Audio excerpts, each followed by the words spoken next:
You are now entering the world of a movie review. A world full of drama, joy, ridicule, movie spoilers, unpopular opinions, and adult humor for as far as the eye can see. Welcome to An Evening at the Movies.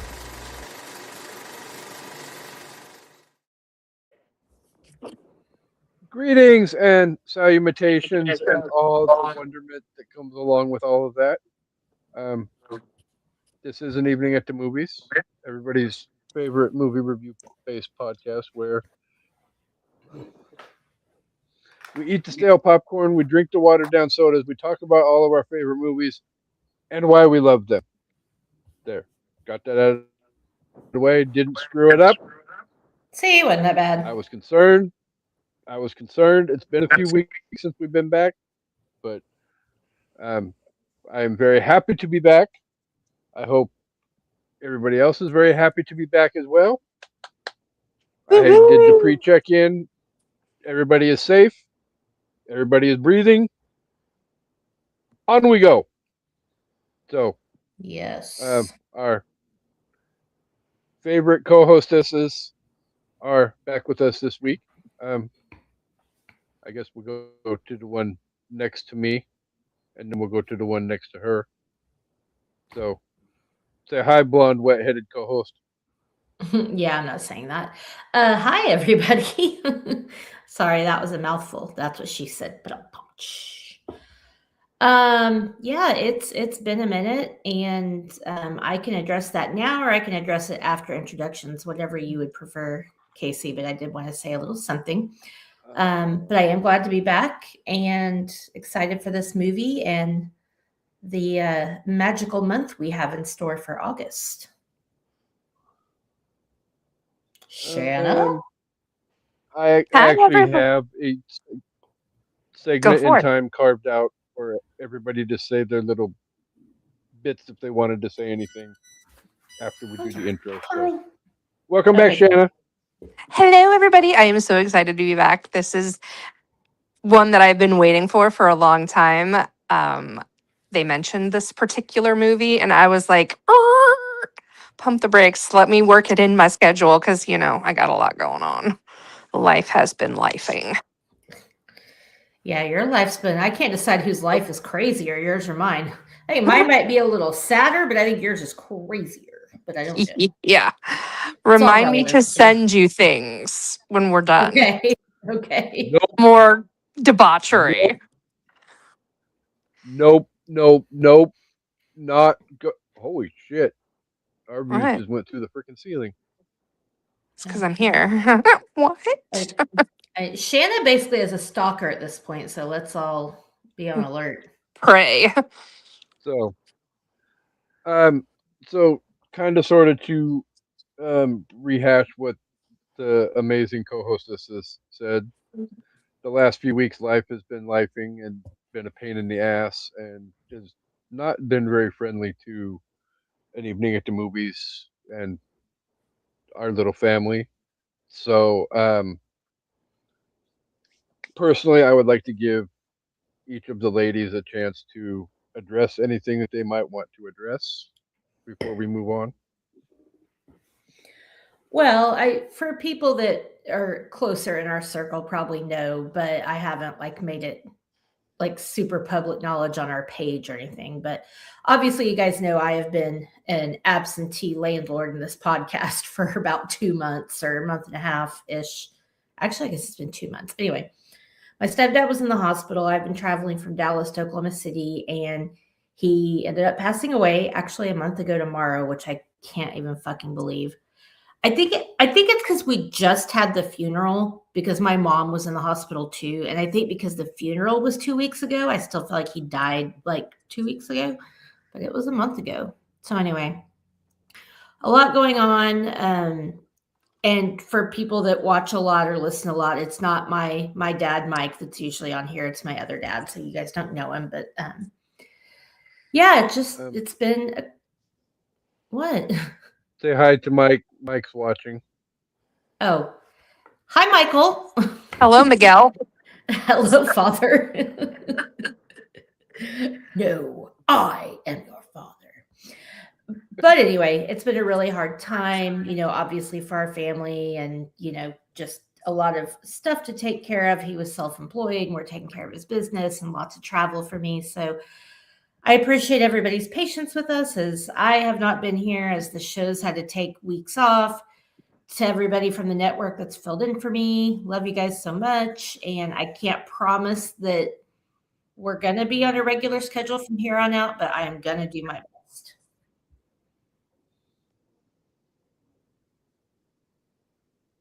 Channel. I didn't know if you were done. So I don't know why I'm saying it like that. I have Ken in my head. Anyway. So, unfortunately, I am in a very similar boat as Amanda. Just as Casey and I were getting ready to go live in our attempts to do the beautiful movie Stardust the justice that it deserves, I got a phone call that my brother passed away. So, we ultimately decided to scratch the show off the list. It was not a good time. So we are, still in mourning, still grieving, still trying to figure out life without my big brother. I am the baby. I'm it. I'm the last of us. So who would have thought? I would be the last man standing.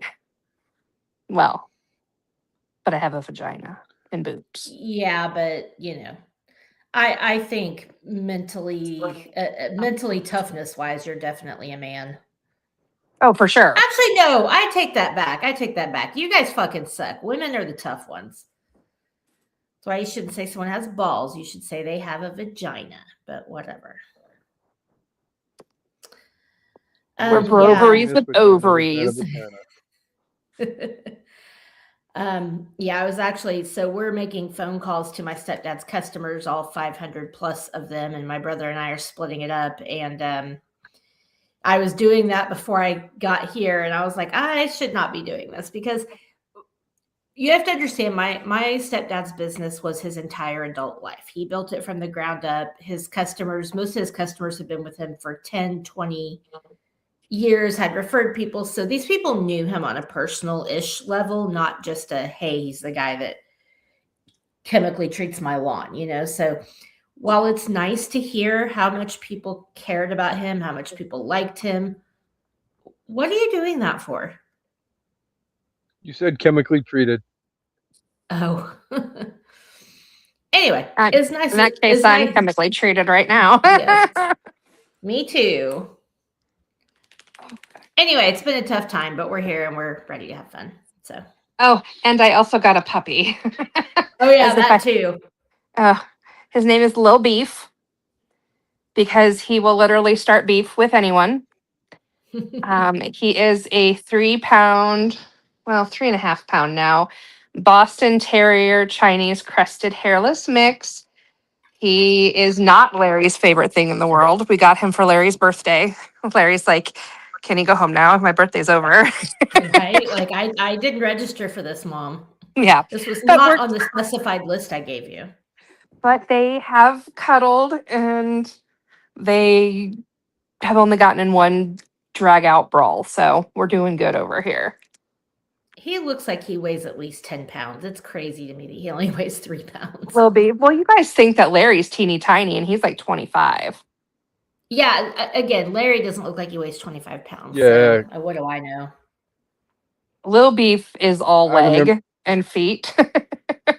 So I'm worried he's going to be bigger than what they told me. I was going to say, I remember the episode that you told us that Larry weighed 25 pounds, and I think Amanda and I both just about had a heart attack. Yeah. Yeah, because I think of him as Jack's size, and Jack weighs like 10 pounds. No, Larry's a beefy guy. And Lil Beef is, plump. And then Lil Beef is just a walking felon. Well, don't you look like a walking felon? I have never played What's in Your Mouth so much in my life as I have since college. Oh, Lord. Oh I think Jesus! the word you're looking for is Um, anyway. Anyhow. so We've been going through it over here at Evening at the Movies and through the network as well. So we're definitely glad to be here and take our mind off what seems to just be a shitty ass summer, like for real. Yeah. Needs to be fall already. yeah, Just let us have it. I'm Yeah, but I'm not still gonna. I think enjoying my pool. the Are last you time that we smelling your fingers, took Casey? no, Oh, Sometimes it I looked like to like go like tapping my this, chin. put my fingers in my Why armpits, would I? and I smell. no, it looked like you just had like your two fingers up to your nostrils, like you were inhaling your No, scent. no, I'm not that creepy. I'm creepy, but I'm not that creepy. So, Anyway, yes, I didn't necessarily run it by the ladies though, but my portion of this last segment, I'm personally, whether they want to accept it or not, I'm going to dedicate this episode to those that we are no longer with us. You guys are always in our hearts, and we appreciate everything that you have given us, and you will be greatly missed. So, hats off to all of you, cheers. fathers and brothers, and all the likings. Yeah. Um, with that said, though, it's time to possibly get a little bit unhinged before we get to the theme of the Possibly. month. No, there's no possibly. I'm fully prepared, and I've already warned Amanda that I've got bullet points for this episode, and then I'm turning the reins over to both of you because we all know how this episode's going to go.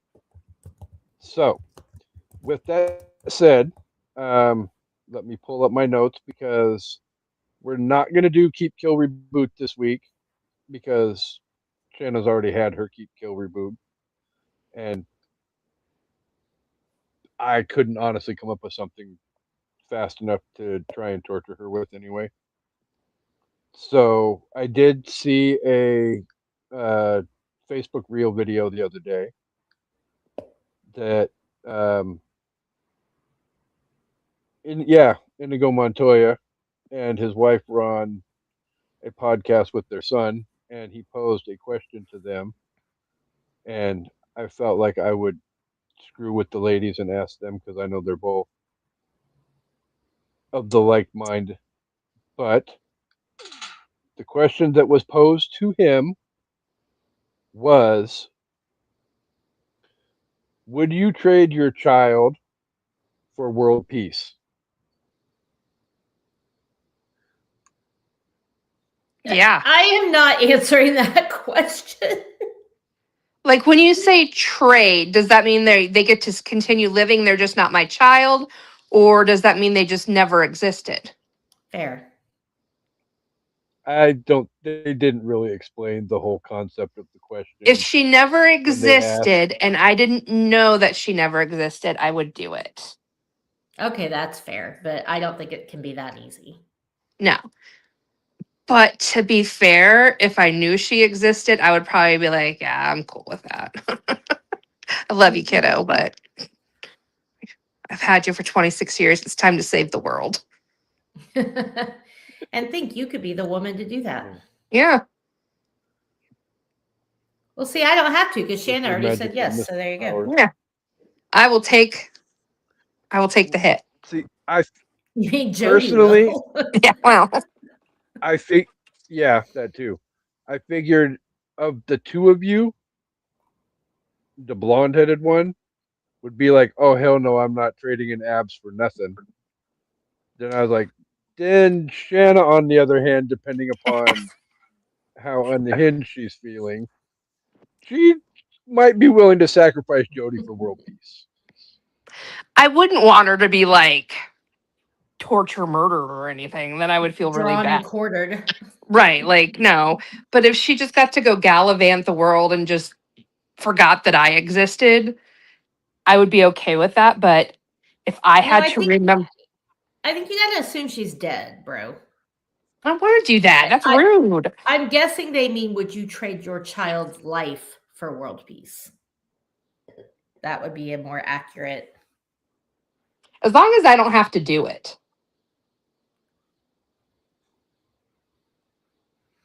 I did I draw the see line. I did see a question very similar to this once that was if you had a child and you wanted to have more but didn't have any more yet, would you trade your ability to have any future children if it meant your dog could live forever? Yes. Same. Absolutely same. I can attest for the fact that Shannon would absolutely trade Little Beef for world peace. Little I beef is don't world know. peace. The little hemorrhoids growing on me. That's what I should call him. Meta World Chaos instead of Meta World Peace. Well, we're on our test. He's sleeping currently, so I'm hoping we can get this in before he wakes up for his 9th reign of terror. Yeah, let's get started. I guess I got to make dinner too. Well, then Also, fun side note, on- I am also training him in High Valerian. Can you also train him in parkour? Want to. on that note, we do have a movie to discuss today. Yes, we do. So Do it. Do we it. are. Do it. That's it. I always do it. Put the lime in the And the cookies. coconut. Okay, sorry. We are kicking off magically. Sorry. We are kicking off Magical Mystical August. Just mute us. I know, even a week late. So I'm not sure if we will pick up the 4th movie or not this month. If we don't, it's no big deal to me. Anyway, I don't know how hardcore Amanda was on Now You See Me, but I mean, if it we'll doesn't just get have to picked up, find it another doesn't time get for picked it. up. Yeah. But tentatively on the schedule, we will be back next Thursday live and joined by Chris and Jen when we put to rest once and for all the Harry Potter franchise. We will be talking Harry Potter 7 and 8, Deathly Hallows 1 and 2. And then the week after that, we will be discussing Willow Mad again Motherfucker. with Chris. With Chris and tentatively possibly his wife as well. So fingers crossed for that. But And before we can hopefully- get to those 2 movies, say what? I said, and hopefully me. Well, you're definitely here next week. There's I know. That just means I have 6 hours of movie watching to do, but I can get it done. Luckily, Fun my mom fact. likes Harry Potter, so we can watch it together when I'm visiting. Fun fact, the guy who played Willow, his hands are bigger than mine. Is that a fun fact or just a fact? Well, it's a fun fact because I can use that on the 3 Truths and a Lie game. Oh, okay. I've never been good at that game. Aha. Casey can do and everything but say the name of the movie we're watching. no, because Clue in the comments. Woohoo, Sandra Bullock and Nicole Kidman. There's your biggest clue of the world, but this week we are discussing Practical Magic. Woohoo! Yes. And you know that Sandra Bullock and Nicole Kidman and Alan Silvestri, who did the score for this movie, owned the fucking 90s. Like, just.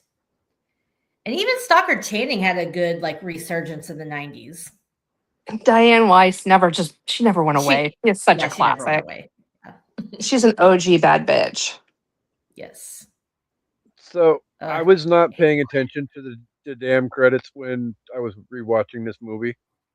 And the opening of this movie definitely gave me Father of the Bride vibes. And I was like, what Yeah. the hell? Why is this like Father? And then I Googled it Alan Silvestri. He Yeah. did the score for both fucking movies. And it's like, You can hear you can hear Forrest Gump, you can hear Father of the Bride, you can even hear like a little bit of Castaway, like he Yeah. did a lot of other stuff that like he did Who Framed Roger Rabbit and of course Back to the Future, but it definitely it gives like especially Forrest Gump and Father of the Bride. I feel like it sounds just like those. I miss 90s movie scores. God, me too. Me too. I'm And not the gonna lie. warm Speaking of 90s movie score, cinematography. Mm-hmm. I was listening to my Spotify yesterday on the way home from work, and my playlist got done, and it randomly just started going to other shit. And Mm-hmm. yeah, speaking of 90 scores, the freaking theme from Schindler's List popped up on my damn playlist, and I was like, Ooh. oh, again, Hauntingly beautiful. very, very tough Very. watch, but that score is so emotionally, it'll Just bring out your charged. entire fucking soul. Oh yeah, for sure. For sure. Especially when you couple it with that little video thing at the end with all the survivors leaving the rocks on his. Mm-hmm. On Oscar Schindler's. Nope, not going down that road. So, Anyway, all right. let's get back All to of that hide side your note. husbands, ladies. Oh Lord, here we go. Or whatever. Chocolate cake for breakfast. Really quick. Chocolate cake for breakfast. Really quickly before I lose control of the show any more than I already have. Did you ever really have Practical control? Magic. Control's an illusion, Casey. As they say in Jurassic Park. Yeah. You never had control. That's the illusion. Okay, sorry. I'm done now. I swear. Go ahead. No, All you're right. not. We are never done. No, you're not, and don't you dare to fucking lie to me. Practical Magic released on October 16th, 1998. Pay attention, people, because now Amanda's bird's going to start twitching. But, It's been twitching all day. Directed by Senior Griffin Dunn. Released by Warner Brothers Pictures, had a $60 to $75 million budget, and depending upon which number you want to go with on the budget, might have made $8 million, might have lost $7 million, but yeah. That's Supposedly a the box big office was swing, though. Like People are stupid. you should be able to. I mean, how can we not tell if this movie made money or not? That's a wild swing. That's like a $15 million swing almost. Or it is. Or, you have that $15 million window, and then you have the fact that the box office falls right smack dab in the middle of it with $68.3 million. You know what I want to know? And I couldn't find any facts on this because I was just curious. I want to know how, I mean, obviously, Sandra Bullock and Nicole Kidman are highly marketable at this time in the 90s. So their salaries were a lot. But I want to know how much they paid for the rights to Always on My Mind. And did they have to pay Elvis Presley's estate and Willie Nelson, or just Willie Nelson, or how did it work? Because they used Elvis's version, but technically it's a Willie song, right? Please tell me I'm not wrong about that. No, I feel like I'm wrong. Willie wrote it, right? Yeah, I think so. Yeah, and Elvis covered it. Or maybe Willie didn't. Anyway, I just wonder how much they spent for that song, because I can't remember when Graceland and like his estate really started to have a downturn, but I feel like it was in the mid to late 90s. So I wonder. And also the Faith Hill music. Yeah, but Faith Hill had only had like one album under her belt at that. Let me ask you this. Second, 2 albums, but yeah, one of her biggest. So if you had to replace that song in the movie with a Taylor song, what one would it be? Ooh. End the show. Let me think about that. End the show. Let me think. Because what is this kiss is such a catchy ass song. It is such a happy, like you cannot feel It sad listening fits to the that song. scene that There's it just was no in way. too.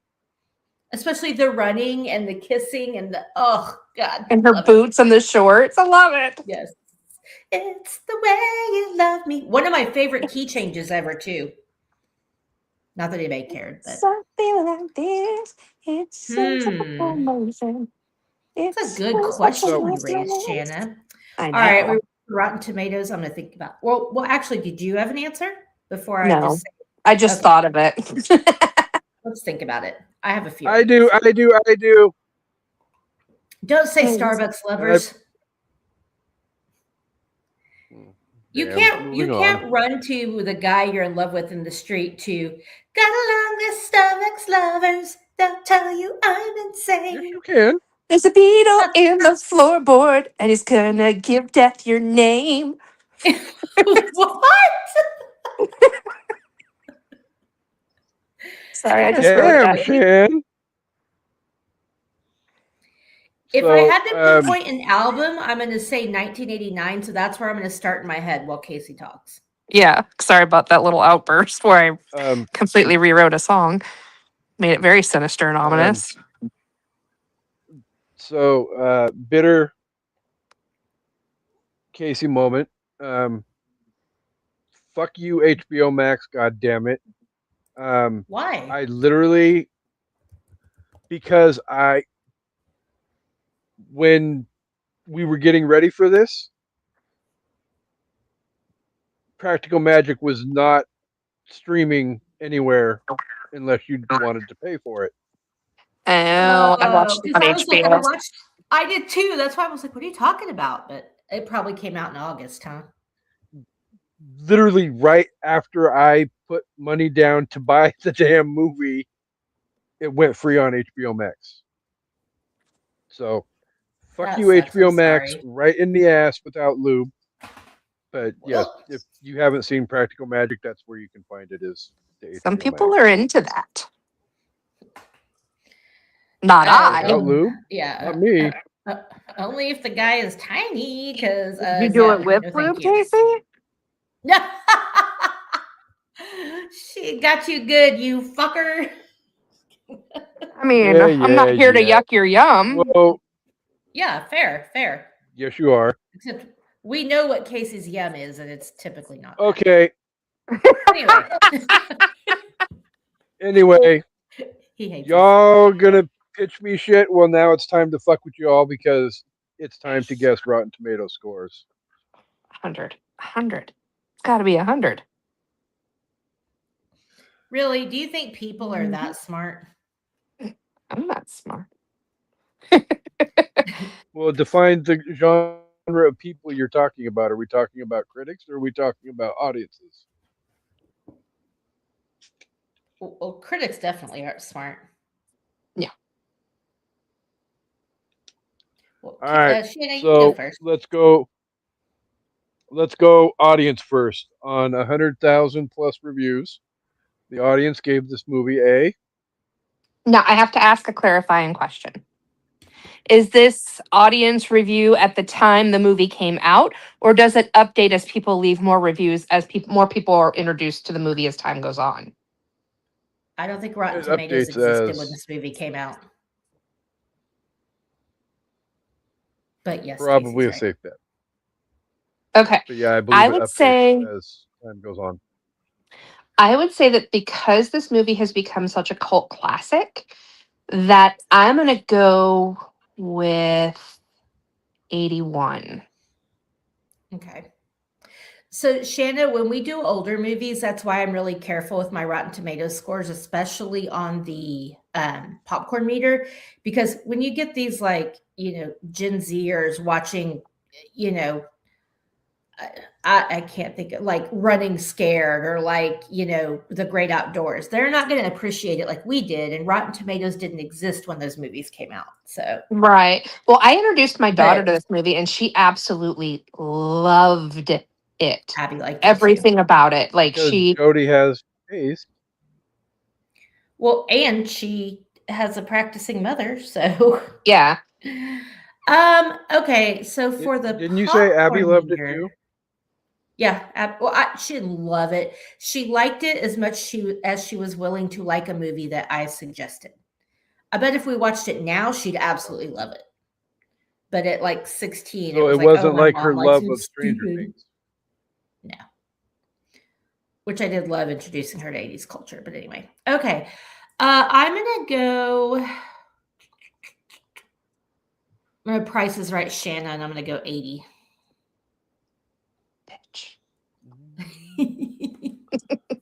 So $1, Bob. Get off my plane.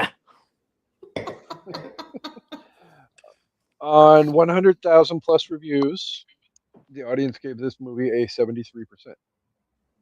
So we both lost. That's some bullshit.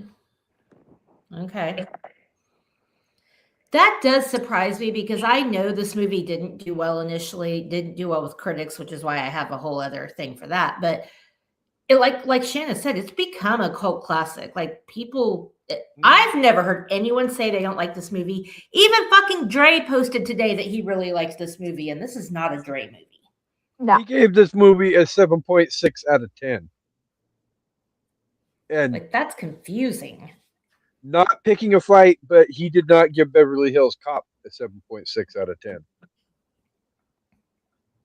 Well, he did explain in a post like a day or two ago about how the score doesn't always reflect how much he enjoyed the movie. And I do understand that because I have used his scoring system and it's not nuanced. So it is what it is, but whatever. All right, critics. When you factor in the law of averages and all of that, scores Right. can fluctuate. And so, all right. 102 critic reviews. I'm going to go 53. I was going to go like 47. Neither of you two are close.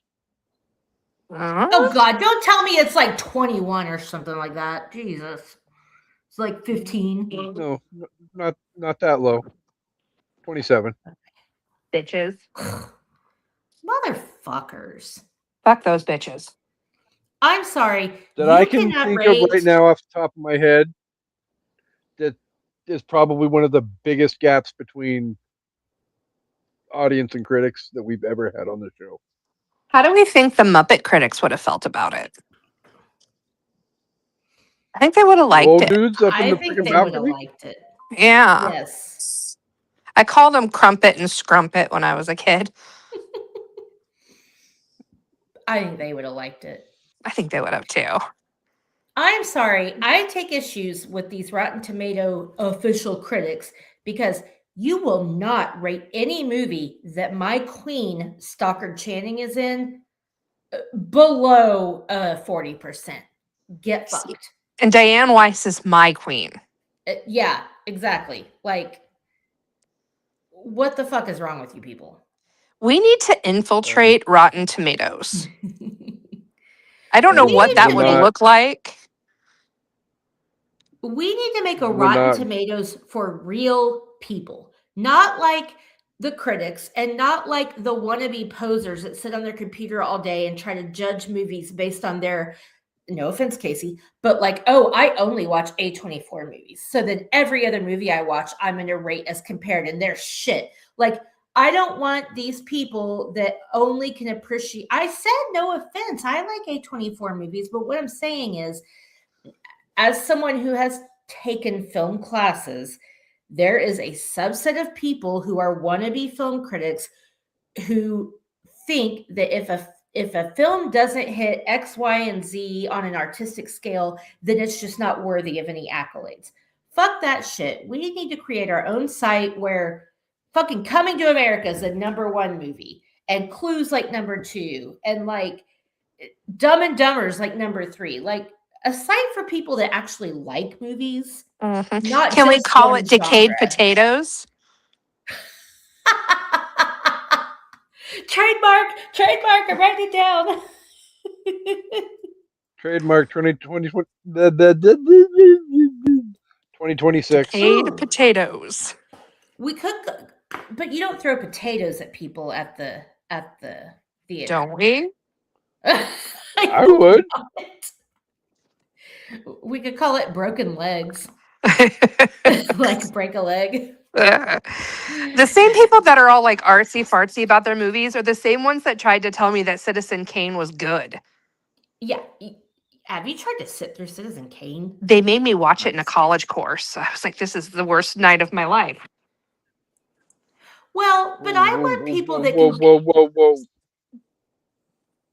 Abby tried to watch Citizen Kane. No, She said, just "Have no, you?" no. I said, have you ever tried to watch it?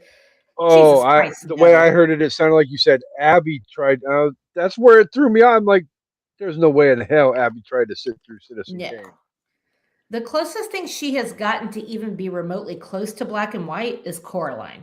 So, but no, I'm just saying, like, I want people that can be There's like elements. how we are, where we appreciate really great cinema. Like, we appreciate Hitchcock. We appreciate, Spielberg and like Schindler's List, not just like the fun Spielberg movies, but also we can watch Dumb and Dumber and Super Troopers and Euro Trip and realize just because it's not winning an Oscar doesn't mean it's not a great movie.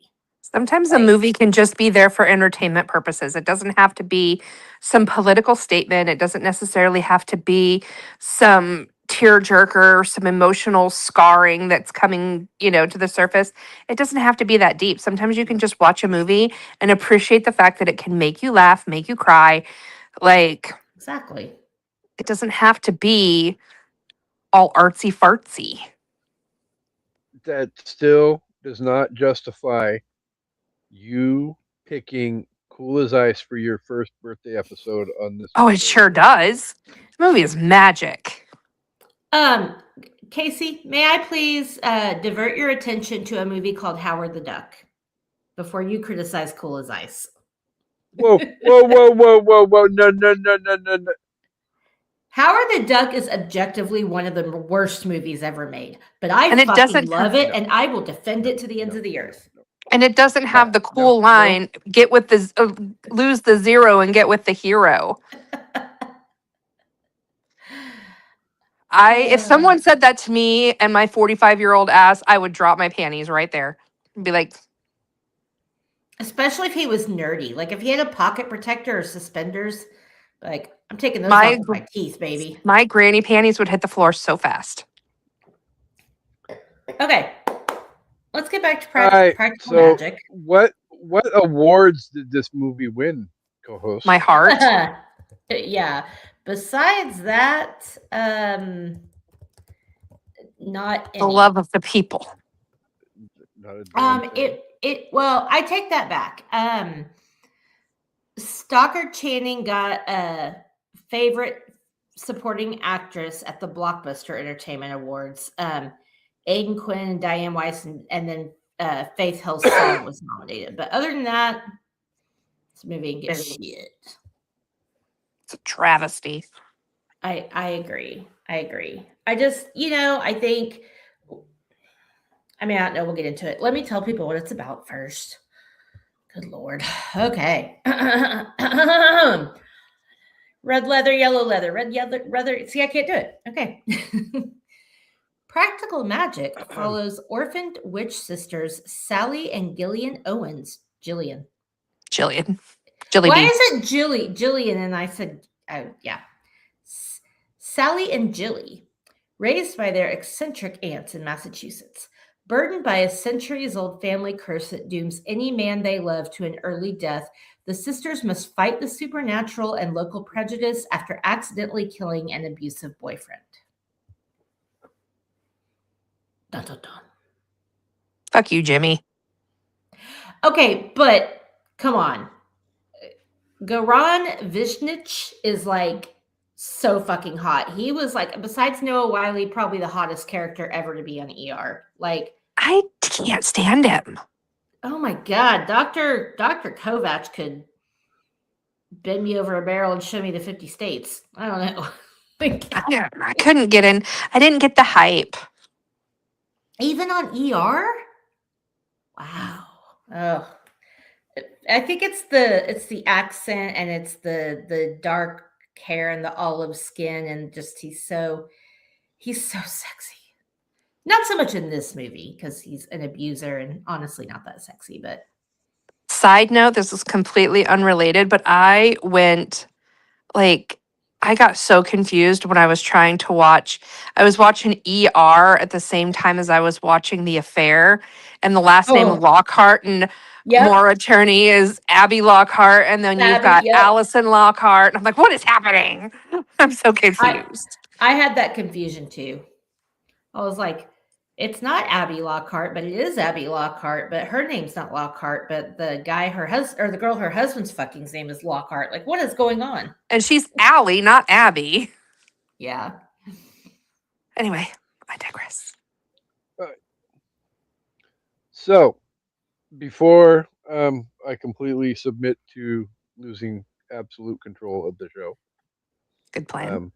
I just want to preface everything that you're going to hear from this point on that just because a movie is witchcraft based does not mean the characters are green faced, warts on their nose, cackling like the freaking Wicked Witch of the West, or the people around them are getting high in the woods and running around like a bunch of maniacs. You know, Or are you can we? have witch movies. Well, you maybe, but you know, whatever. It's a Thursday night for me. Just because the Maybe. witch movie does not mean you have to have what is considered a conventional witch And per it's not se. inherently evil. Yeah. Well, that's Yeah. just what the storybooks tell us. Witches are actually typically pretty sexy, similar to vampires. Right. That's how they use part of their craft. And yeah, it usually doesn't mean evil. So, well, I'm going to pose the first question to Shan. Shan, Yes. does this movie not work in any way imaginable?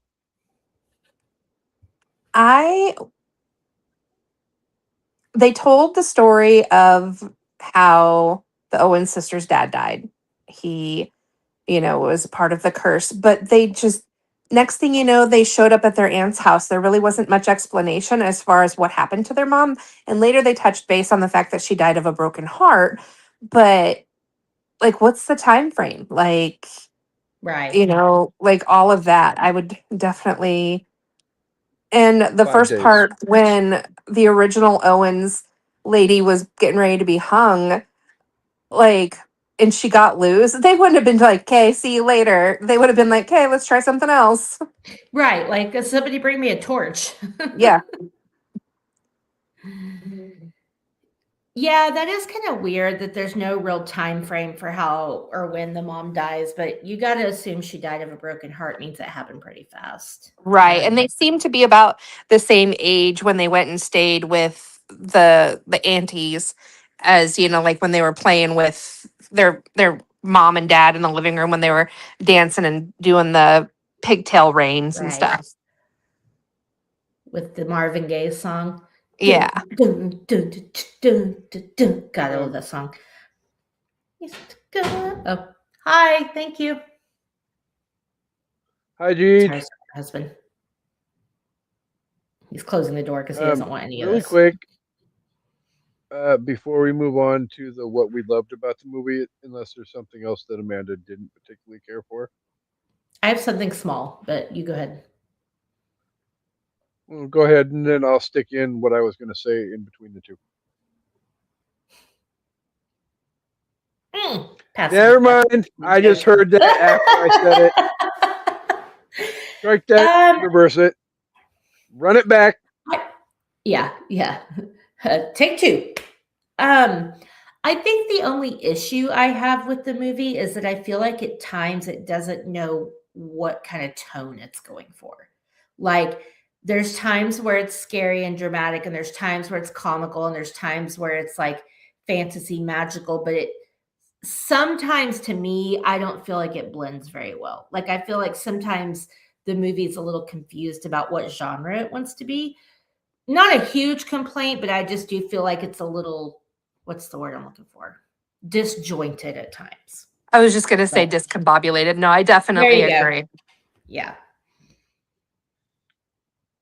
So, I did have a note in my notes too that I actually forgot to mention the fact that as of today, it is exactly 1 month to the day until Practical Magic 2 Woo! releases in theaters. And So- everyone's coming back except for, I think Evan Rachel Wood isn't coming back. But I don't know what story the kids will play because I haven't read the books, but I know it's based on the second book in the series ish. Like I don't know if it was a series, but it's based on a second book. But yeah, I'm excited for everyone to come back, even though Stockard Channing and Evan Rachel, or not Evan Rachel Wood, Diane Weiss are Diane Weiss. gonna be Weiss, great yeah. grannies. Who Great better? grannies. But yeah, they'll still be hot. I don't care. So, And if Stevie Nicks Right. doesn't make an appearance in this one, I'm gonna be mad. There's no way she doesn't. There's no way. I will riot. At least if not musically. Because we had the what is it if ever you did believe that was for this movie, right? Like I know she had the other song Crystal Skies, Crystal something. But yeah, she's at least got to have Crystal some Meth. songs in this movie. What? Crystal Meth. Crystal Mess? That's what it was called? Sounds a lot like Crystal Meth. but Crystal Meth. okay. METH. I mean, to be fair, like Stevie Nicks is our supreme, whether she Yeah, wants to be yeah. or not. She is the queen of all queens. She is the shit. You Um, look all right. like Stevie Nicks. So, Exactly. Amanda, Okay. you can go first.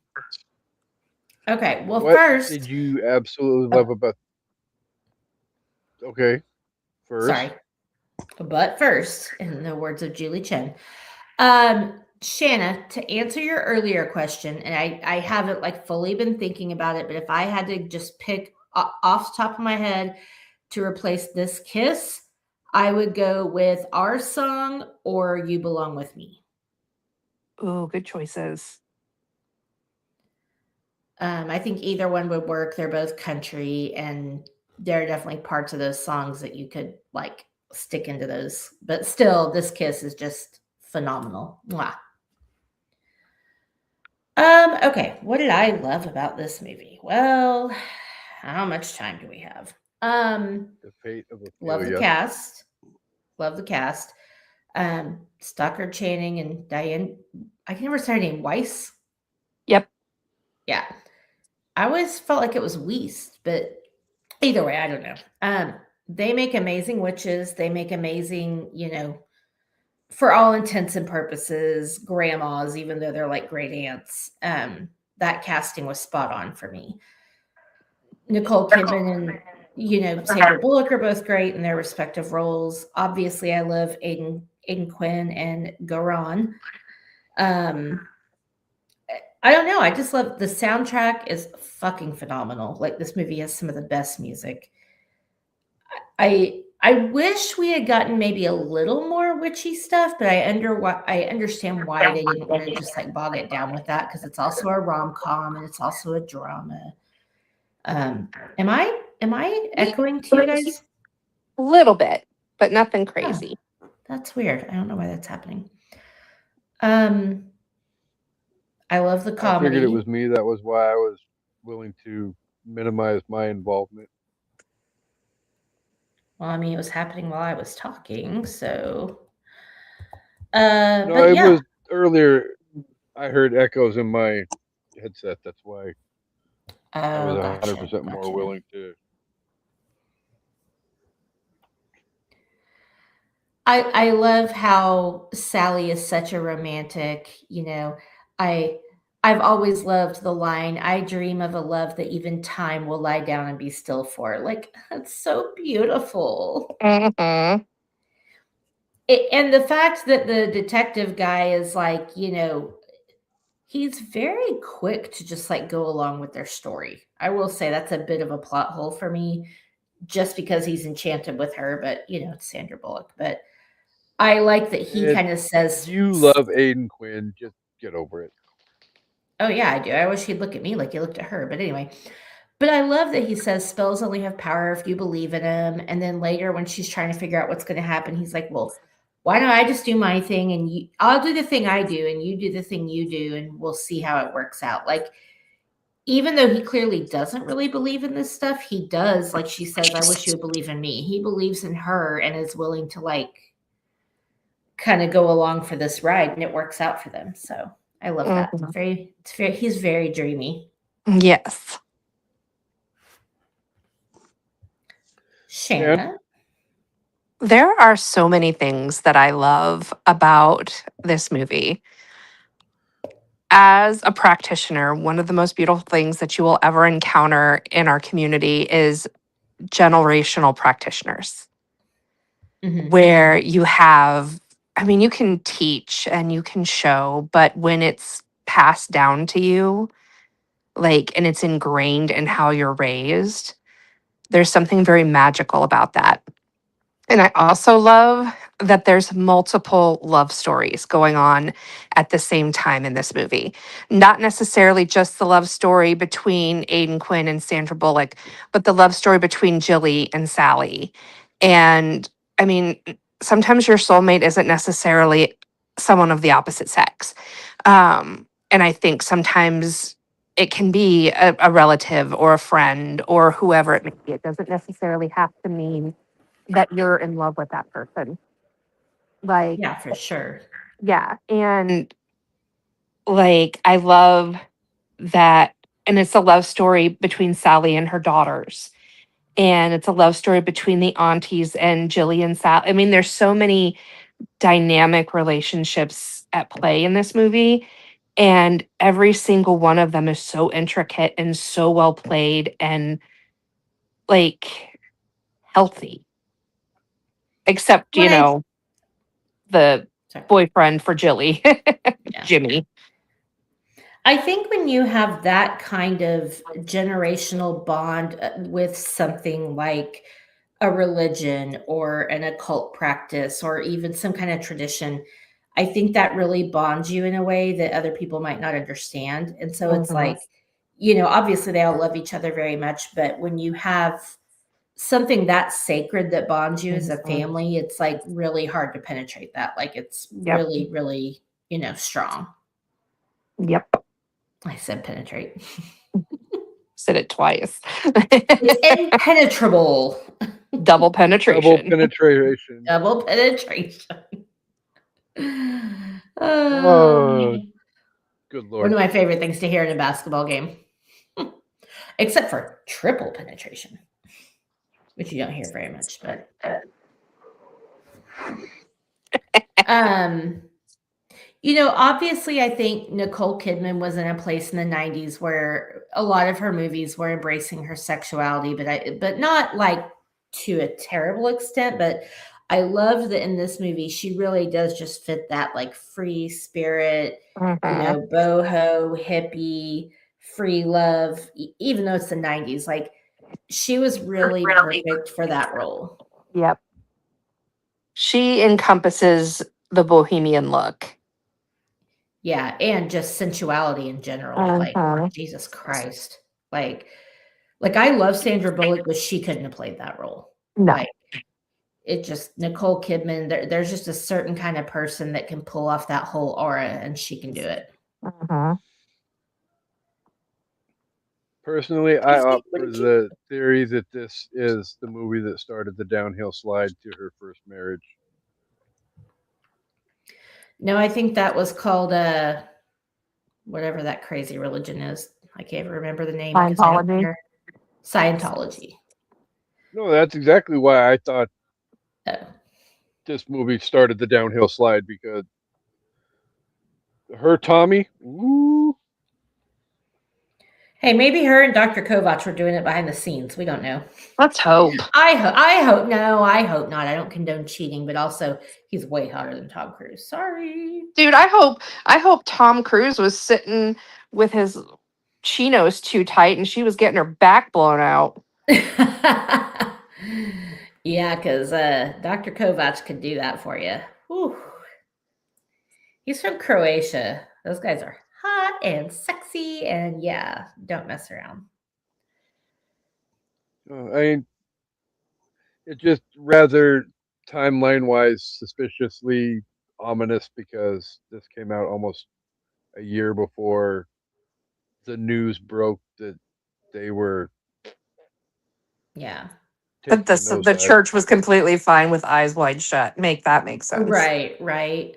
That was the last movie they did before Yeah, this. Yep. this one started the downhill slide. Eyes Wide Shut put the final nail in the coffin. Yeah. Well, and unfortunately, I think if you get a call from Stanley Kubrick, you have to say yes. And Nicole Kidman was probably trying to, although I don't think she was typecast because she, to be fair, she'd been in a lot of movies with Tom, but she was in Malice, and then she had, Far and Away and whatever the racing movie was. Days of Thunder. Days of Thunder. She had a couple of movies where she wasn't like, I don't feel like she was typecast. And then she did this movie, which was a new role for her. And really, like I said, I think just embraced her aura as an actress, as a human for what she could do. But then it's like, oh, let me go be super artistic and in a Kubrick movie. Because, of course, if Kubrick calls, you have to say yes. And God, that movie was garbage. And now we get movies like Baby Girl. Yeah, right? Like, can Which we I still just, haven't watched. can we just go back a little bit? Like, maybe not go that far? She was so good in Big Little Nicole Lies. Kidman is an Yes. Australian treasure. Yes, and the others. And fuck you, Keith Urban, for doing her wrong. Yes. But anyway. I mean, The other thing I was she going to with him say, longer than she was with Tom. yeah, but they got married because got married. They got divorced because he relapsed. And apparently there was a relapse clause in their prenup. Which, you know what, you could say fuck it, but I think he relapsed pretty hard and they just couldn't come back from it. But no, sorry, I was just gonna say real quick. I also thought casting Aidan Quinn in this, like post Benny and June, was really good because I felt like in Benny and June he had the same like kind of affable quality. I'm a serious guy with responsibilities, but I'm also like unsure of myself. And in this movie, he still has the same like relatable qualities, but he is a lot more sure of himself. And that is He was the exact same way in Legends of the Falls, too. yeah, but in Legends of the Fall, he was kind of a dick. I did like the confidence, but he was a little too much. I felt like this movie, he had the perfect level of confidence. Like just Swag. yes, See, like total swag. Amanda said he was affable in this movie. In Legends of the Fall, she thought he was effable in that movie.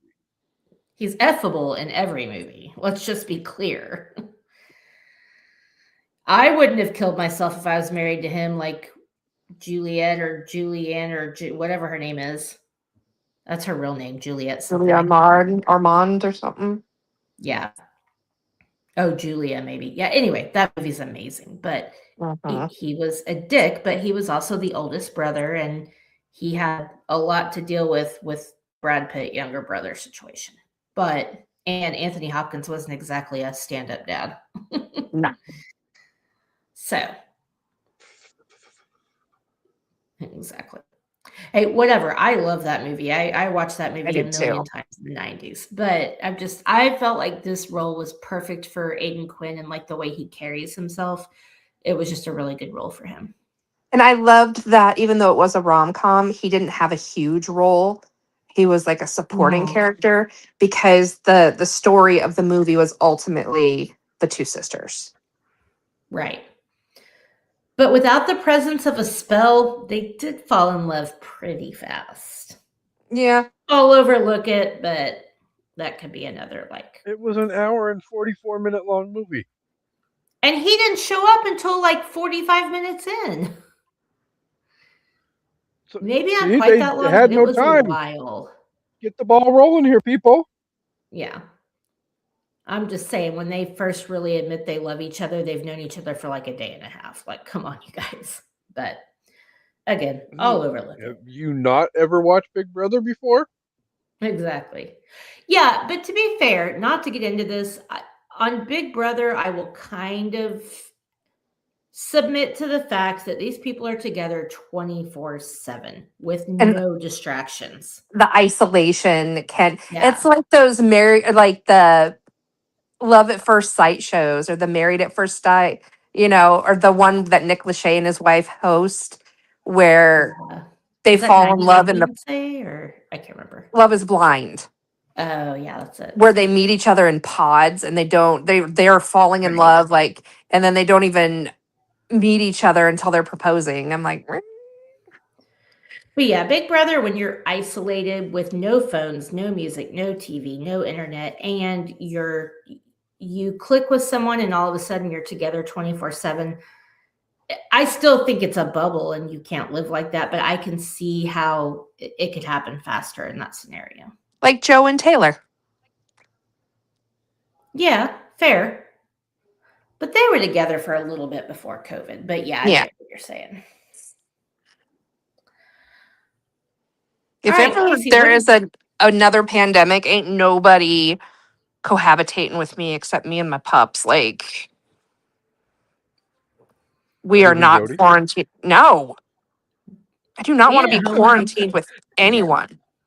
being at home with one person 24 hours a day, 7 days a week is not for the faint of heart. No. Like, Do you have to quarantine with George? yeah.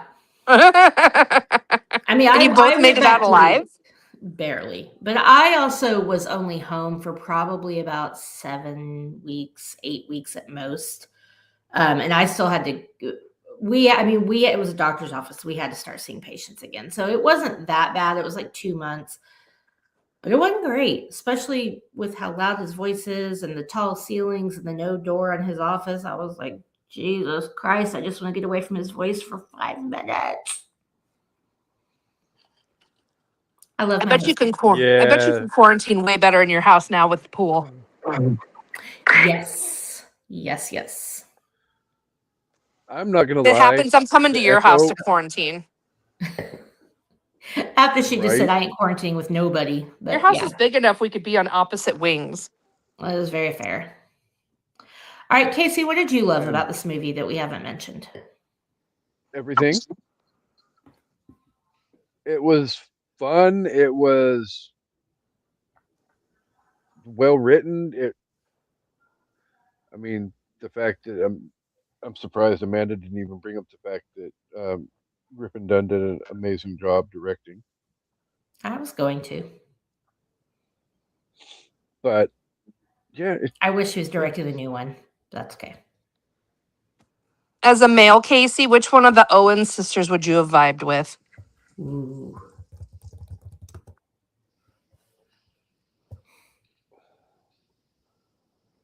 I know the answer to this. I 100% know the answer to this. of I who hope I he would says vibe Stockard with. Chancy. Yes. And it's okay to He say would- Stockard Channing. Yeah, well, fair.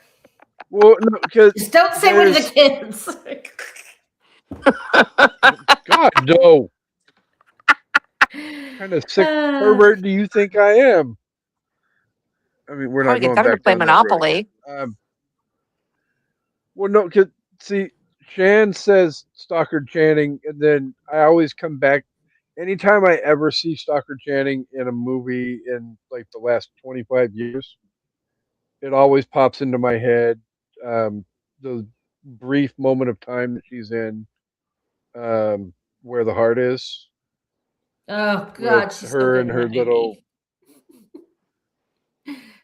and the fact that anytime they sit down to have a meal at the table, she thanks God for the fornication that she and Mr. Yes. Brock had. Right here at the center table.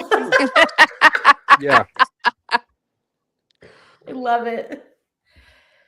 Uh, Um, I loved her in on, Up Close and Personal. Yeah. A That movie very makes small me part, cry. but God, that movie's amazing.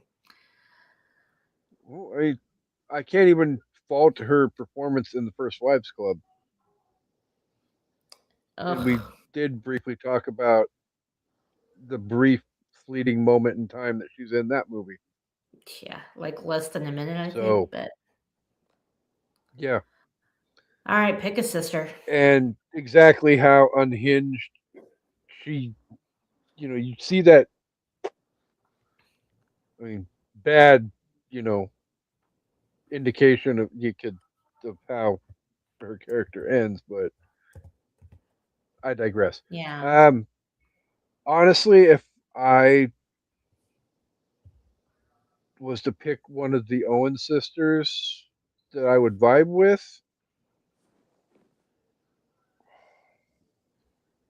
I would probably say Jillian.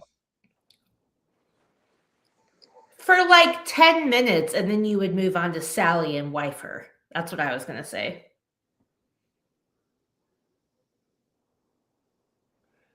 Well, okay, I was trying to come at this with a more open mind, just because of the fact that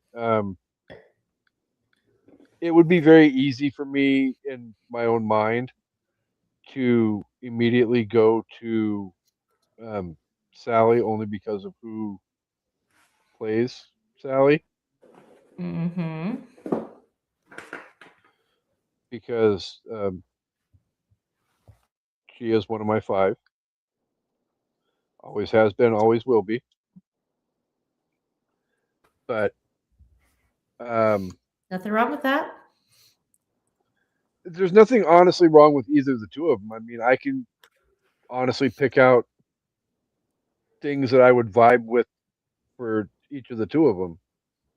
So that's what makes it a difficult question to answer, because it's like there's aspects of Jillian that absolutely, and there's aspects of Sally. Oh, absolutely. So it to put this in a way of that I know Amanda will fully laugh at and appreciate. You have, on one hand, you have Sally, and then on the other hand, you have Jillian. Put your hands together. Okay, well, now you sound like Jimmy. I'm really into sisters right now. And fuck Jimmy. You're Yes, I know always my on screen my name does say Dr. Luka Kovacs, mind. Well, I would but definitely fuck yeah, Dr. Luka Kovac. You would fuck Jimmy Angel too. So would you dumb bitch. Come on now. That's We true. both I do would like because to be we're a toxic man. we both love us a toxic man at first, so we both definitely would have been with Jimmy for at least 20 a couple minutes. rounds. Yeah, 3.5 minutes. yeah. Which one of us do you think would call the cops first? Me. I would out scary the scary.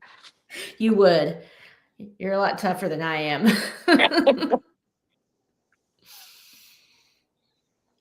Well, all right then. So,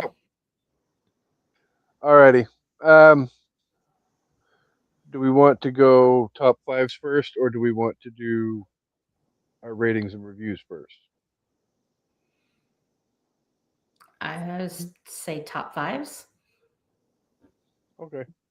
I mean, it doesn't matter. Well, I don't. We've done it both ways before. That's why I ask. So, I'm trying to be polite.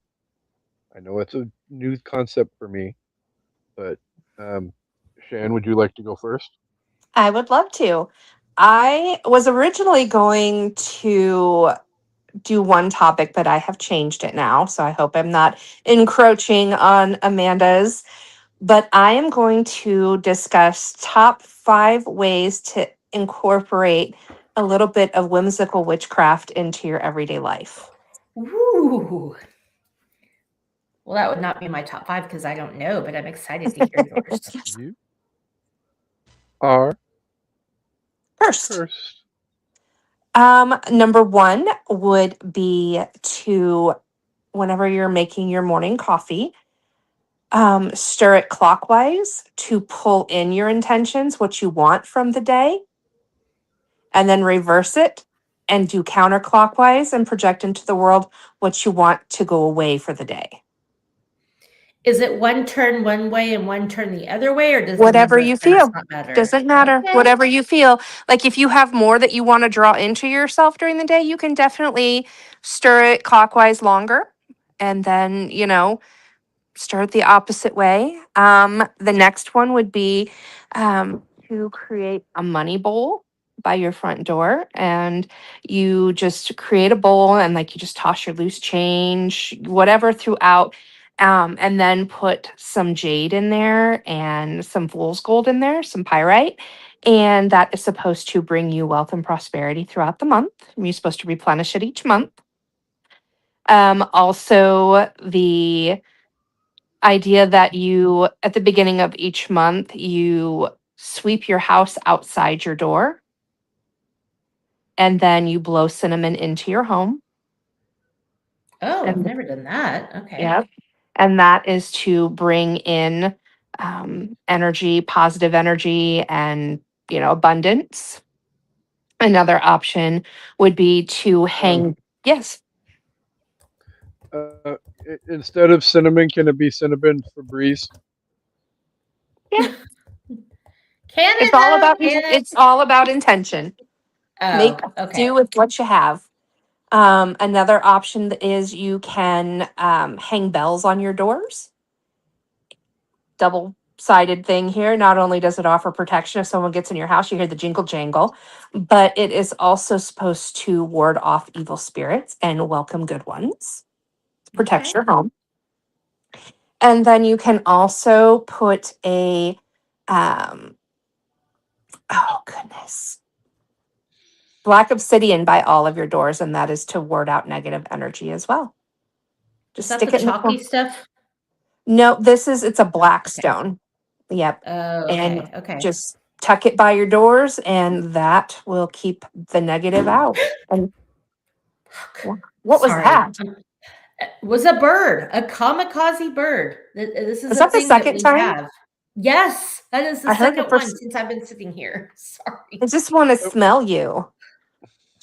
Clearly. I'm not going to go too deeply into what I'm about to say because I don't think anybody else has started yet. But when Shanna talks about leaving like black obsidian by the door, that reminds me of certain amulets over doorways and windows in a certain TV show. Mm-hmm. Which one? I'm almost done with season 2 as well. I'm about halfway done with season 2. From What's the show? from Oh, from. Okay, yeah, that's on my list. Okay. Okay, cool. so good. Very nice. And supposedly it only gets better going forward. Okay. So I'm surprised you didn't say throw spilled salt over your left shoulder, keep rosemary by your garden gate, plant lavender for luck, and fall in love whenever you can. Those are just obvious. Now, the spilled salt, if you spill salt, don't do like Harry and throw the whole salt shaker. Just throw a dash over your left shoulder. Kick his ass, Seabass. Kick his ass, Seabass. What's the soup du jour? It's the soup of the day. That sounds great. I'll have that. That sounds delicious. I'll have that. She'll invite us so- over for tea and scrumpets. Scrumpets. Samsonite. I was so close. I was way off. Amanda, what do you have for us? I went with my top 5 female-led movie 90s movie soundtracks. So Ooh. movies from the 90s that are female-led movies. My favorite soundtracks because if I just did 90s soundtracks. We already did that on the All SIP day. list and it was tough. So honorable mentions. This one I didn't include because it's really like a kind of a duel. But Fear had an amazing soundtrack, especially if you love Bush.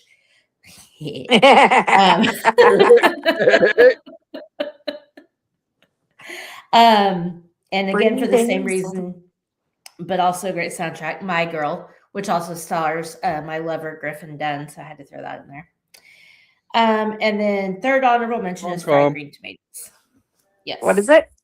Fried Green Tomatoes. Okay, I couldn't hear it. Had a Sorry. good soundtrack. Okay. So my number 5, and this was tough, but my number 5 is Clueless. Great soundtrack. Obviously, they all are. Number 4 is Practical Magic. I love the soundtrack of this movie. It's a little like all over the place genre-wise, so that's why I put it a little lower on the list. Number 3 is Buffy the Vampire Slayer. Wore that CD out. So good. How funky is your chicken? How funky is your chicken? How How loose loose is is your goose? Our goose is Goose is totally loose. So come on, all you That's hot gross. fans, Come on, all you hot fans, and shake your caboose. And shake your caboose. Worst cheer ever. Actually, it's pretty cool. Okay. Number 2 and number 1 are both older music wise, but also 2 of my favorite movies of the 90s. Number 2 is Now and Then. Good Hands down, one of the best movie soundtracks ever. And same for number 1, Romeo and Michelle's High School Reunion. Did you see the video I sent you about they're doing a sequel? Yes, I'm excited. I'm kind of bummed that 10 Things I Hate About You didn't make it on that list. I thought that was a 2000s movie. Maybe it was. It might be that pushing might it. be why. No, I think it's like 99, 98. You might be right.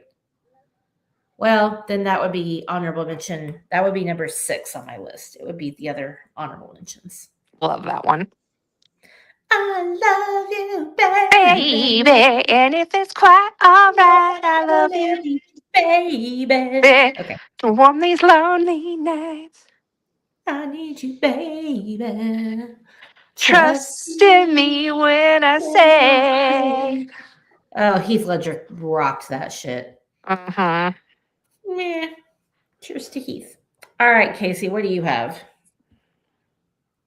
All right, I went the easy road, but the caveat is I have my personal favorite witch movies of all time, with the caveat that it's not any Wizard of Oz franchises at all. Nice. Yeah, otherwise the list full, and you're not even out of the Wizard of Oz franchise. So yeah. Honorable mention number 1, Dark Shadows. Oh, I love Dark Shadows. So silly. The one with Johnny Depp? Well, yeah. I have not seen that yet. Yeah, Of course, I'm not a Johnny Depp fan. I still think you would like it. Yeah, I'll have to check it out. You only could, if I had said it, you wouldn't check it out. Johnny Depp, yeah, I would. Like cat pee. I'm just giving no, Jack Sparrow smells like cat pee. Oh, fair. It's not like they had running water showers back in the. Yeah. Well, I mean, so Will doesn't look like he smells like cat pee. To be fair, he probably smells more like, fish and shrimp than Dior. He does cat pee. He smells like Long John Silver's. Yes, Dior. Dior. Smells like Long John Silver's. Dior Sauvage. Okay. Silver's Long John. All right. Honorable mention number dose, Teen Witch. Oh. Top that. Top that. I don't give a if you will top that. I also like Teen Witch because of the pop star's name was Shayna, but she spelled it like me. There you go. And my final honorable mention, Don't Judge Me. Mabley. Elvira, Mistress of the Dark. That's fair. It's not a bad movie. Amanda's boobs are better. Thanks. They Well, used I to mean, be. But the three of us have seen the new Literature Reapers logo, so obvious. But I'm doing a USA up all night. all right, my top five. This number five, and you can get the words directly from DeAndre Robinson himself. Does not necessarily reflect quality of the movie as much as the hustle of said movie, but the Blair Witch Project. I love that movie. I love the last like 20 minutes. I mean, I don't hate it, but at the same time, is it the greatest quality movie in the world? Probably not. But It's Still not scared supposed the to be. shit It's out of found me. footage. Yeah. Still scared the shit out of me because I believed Well, all that shit was real. I went and saw it in the theater when I was everybody pregnant did, with Jody. and then I like know, a week and a brave. half later, they, yeah. But to be So- fair, before I Girl. went and saw that, I ate at the Olive Garden, so I had salad stomach too. Ugh. You know what I saw in the theater when I was pregnant with my kid? The Butterfly Effect. Oh, Talk about fucking traumatizing. Nope.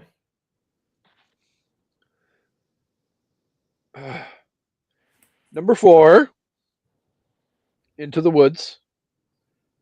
Mm. haven't seen that either. What? I'm not really a musical kind of That's girl. okay. That's true. That's true. Okay. That's fair. I mean, realistically, then Shanna should have been here all month last month while we were. I still haven't even seen Les Mis. Well, that's just wild. You watched Right. Hamilton though, didn't you? No. No, she hasn't watched Hamilton. I've been asking her to. You mean there's somebody else other than me who has not watched Hamilton? Well, I mean, I have watched it now. I have been patiently waiting for Amanda to fix her Plex. It should be fixed now. Every time I go to stalk your server, it says this is unavailable. We're having issues. Miss Banana, Yeah. It's where do you watch your PLEs every month? Doubt ESPN is streaming Hamilton. Disney Plus is streaming ESPN Hamilton. is also Oh. linked to HBO. Disney Plus. Yeah, I will have to check it out. That's where it I debuted. So I always prefer to stream it like on a commercial free platform if I can. Just because if a commercial comes on, I get super distracted.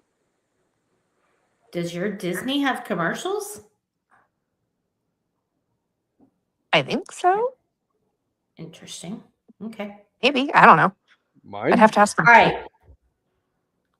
Sorry. mine doesn't, Oh, I'll have to log Neither into except for does yours. the ESPN portion. Yeah. Except for the ESPN portion. Fuck you, WWE, and your damn PLE commercials. Where was I? Oh yes. Number 3, we're not getting through a top 5 list without an A24 reference. So,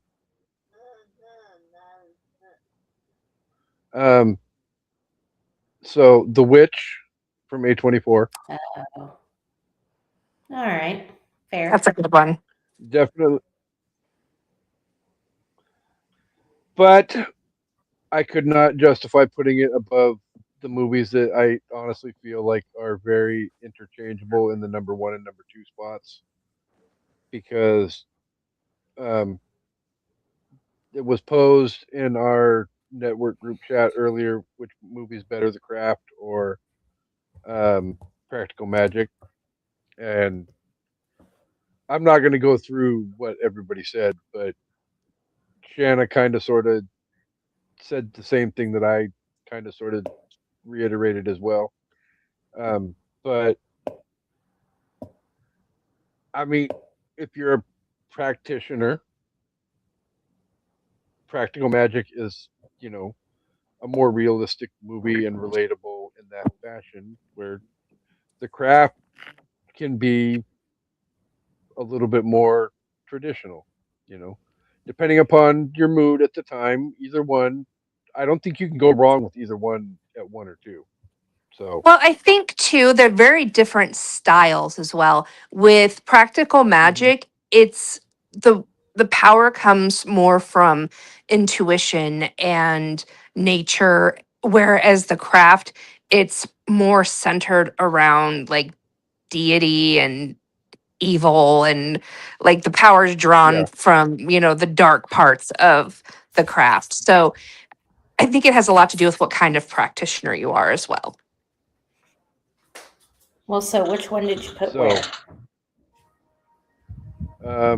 on my list, I have the craft at two and practical magic at one. But That a girl. if depending upon who are you calling a girl? I tell I Amanda have attaboy all the time. oh, okay. Well, I have facial hair. I'm a boy. I have facial hair too. And why in the hell did my oh my god, stupid Gemini on my damn phone? Casey? I said I'm a boy, and all of a sudden my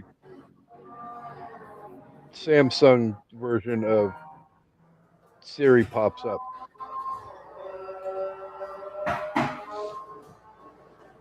So, but yeah, I mean, depending upon my mood, though, either one of those can be at two. Either one of them could be at one. So I love both movies. So, I love your but like I list, said but I earlier, go ahead. oh, go ahead.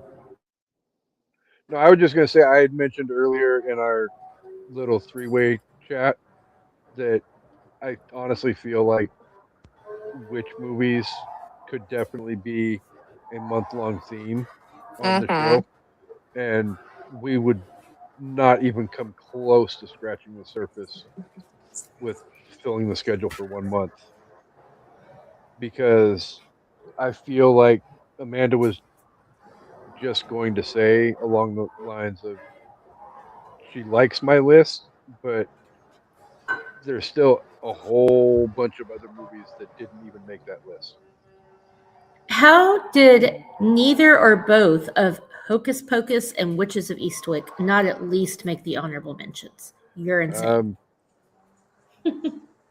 Witches of Eastwick actually was considered.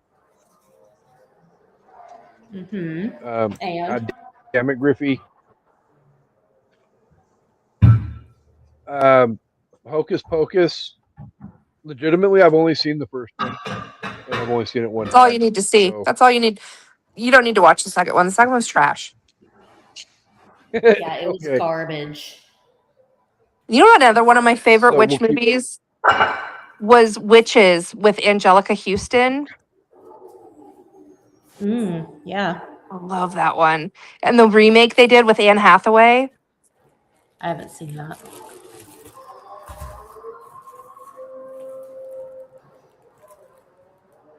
All right. So, somebody, I can't believe Lil Beef isn't the one that's interrupting and forcing this to speed up, but it's actually Griffey that's being the jerk. Lil Beef is still sleeping. Dinner. I made sloppy Holy shit, joes. aren't you fucking lucky? So, all right, because he's getting antsy and trying to fuck shit up. Okay. This was definitely a lot of fun. Not gonna end it without. Oh shit! Really quick. Reviews. Reviews. Jan, if you were to give the movie a score out of 5, what would you give it? I would totally give it 5 of Jimmy's boots in the grass. Oh, okay. Love it. Everything about it. Love it. Yeah. Uh, Yes. So, yeah, great cast, great score, great soundtrack. Love all the whimsy, just everything about it. I'm giving it 5 out of 5 cat's eye necklaces. Ooh. I mean, yeah, there's really isn't a whole heck of a lot other than the fact that, it can be kind of wishy-washy trying to make up its mind as to what kind of movie it wants to be, like Amanda was saying earlier. Um, Right. so with keeping that in mind, I'm going to go 4.5 containers of hallucinogenic poison powder being dumped into beverages out Belladonna. of 5. There you go. Yeah, that too. So, yay, we're back on track. Well, at least semi back on track. So, all right, lots of fun. We appreciate everybody for being here and enjoying the episode with us for the last hour and a half. We love and appreciate all of our unpopped journals. You guys are awesome, amazing. All the little stuff all rolled into one. Um, um, so yeah, definitely 100%. Thanks to Shanna for coming back and joining us. We love having you back, and we look forward to our little excursion in October that we've got coming up. Um, if you want to check out the new logo, because coming up in October, Literature Reapers is coming back on a semi-annual, well, Quarterly. We're gonna do a book quarterly. a season. Yeah. What are you making there, Amanda? It So- smells delicious. Enchiladas. Yum. My homemade sauce. Asshole. Yum. I'm still waiting for pumpkin bread, but 6 of one, half I dozen of know the other. it. I know it. Sorry. But yes, so Literature Reapers is coming back in October. I got to pick the first book that we're coming back with. We will be discussing Interview with a Vampire, and then also doing a crossover episode with An Evening at the Movies, where we will have Interview with a Vampire, the movie discussion. Tom Cruise and I'll save my thoughts on that for October. So, but like I said earlier, though, coming up the rest of the month, we've got Harry Potter, Deathly Hallows 1 and 2 coming up. We've got Willow coming up. Stephen King Birthday Bonanza coming up in a couple of weeks. So, lots of big stuff, lots of fun, lots of shenanigans. Amanda likes to pistol whip people for saying shenanigans. So, Farva, what's that place you like to have goofy shit on the walls? So, with all of that, though, thank you guys for being here. Thank you for being patient with us while we were going through the stuff the last couple of weeks that we were going through as well. Also, just wanted to shout out our other network mate, Harvey, who had issues as well when he was supposed to be on with me a couple of weeks ago. I hope all is well, Mr. Harvandre. We will get back to your movie as well, because that movie was some fucked up, twisted shit. But Amanda, if you can cook and take us home at the same time, the floor is yours. I surely can. Sorry for the noise. Thanks everybody for your patience with us over the past month or two, and patience with me and all that stuff. We hope you enjoyed the show. We hope you come back for an evening at the movies. Goodbye. Bye. Peace out here, Grease people. Bye, buddy. Hope you find your dad. Go for All right, Harvey. I'm gonna